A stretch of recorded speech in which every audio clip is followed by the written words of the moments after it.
महाराज जी, हमारा विवाह 10 दिन पहले ही हुआ है। महाराज जी, समाज में व्याप्त पति पत्नी के रिश्तों में कटुता देखकर मेरा मन भी अपने भविष्य के दाम्पत्य जीवन में के प्रति दोनों को चाहिए अवलो नसानी अबना न सही हो, इस शब्द पर ध्यान दीजिए। बॉयफ्रेंड गर्लफ्रेंड ये प्राय नए नए बच्चे बना लेते हैं, ना बनाया हो तो भगवान की बड़ी कृपा है, अगर बनाया हो तो एक दूसरे से बताना नहीं। और अब अपनी गर्लफ्रेंड की चर्चा नहीं होनी चाहिए, बातचीत तो देखना तो अलग बात, अपने बॉयफ्रेंड की चर्चा नहीं होनी चाहिए।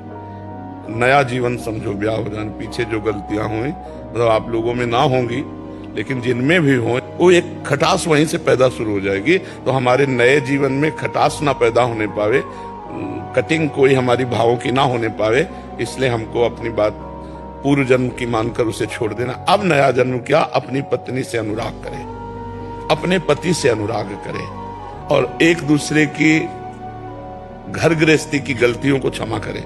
जैसे त्रुटियां हो जाती हैं उसमें नाराज हो जाते हैं, तो एक नाराज हो तो दूसरा शांत हो जाए। जब वो शांत होता उस बात को निर्णय कर ले, मारपीट लड़ाई झगड़ा ये न करे। और पत्नी को चाहिए कि पति की प्रसन्नता के लिए सास ससुर की, अपनी नंद की, अपने देवर की धर्मानुसार सेवा करे, जिससे पति को प्रसन्नता प्राप्त हो। और पत्नी के लिए पति को चाहिए कि मेरी अर्धांग है, अर्धांग का मतलब जिससे मेरा आधा शरीर है, तो हम उसकी हर कामना की पूर्ति करें। और उसका हाथ हमने लिया है तो अगर वो 100 गलतियां भी करे हमारे सामने तो भी हम उसे क्षमा करके प्यार ही देंगे, डांट फटकार नहीं लगाएंगे, तो कभी विच्छेद हो ही नहीं सकता संबंध। अब जैसे ब्याह हुआ, कोई ऐसी हरकत दोनों के बीच में नहीं होनी चाहिए कि दोनों का मन मुटाव हो, कभी ऐसा नहीं होना चाहिए। एक दूसरे को फाइनल अपनी पूरी वृत्ति रख देनी चाहिए खोल के।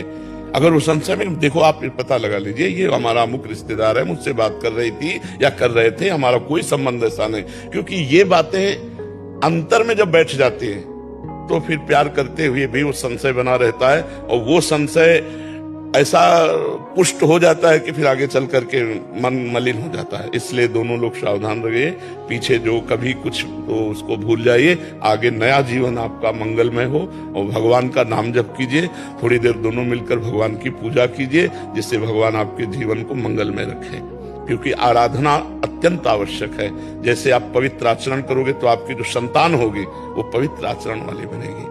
आप ही नींव हैं, आगे की जो हमारी पीढ़ी है उसकी नींव है। आप नाम जप करते हुए, भगवान का चिंतन करते हुए जीवन व्यतीत करेंगे तो आपकी संतान बलवान, बुद्धिमान, तेजोमय होगी। आप गंदे चिंतन, गंदा आचरण, गंदा व्यवहार, वैसे गंदे व्यवहार वाले बच्चे होंगे।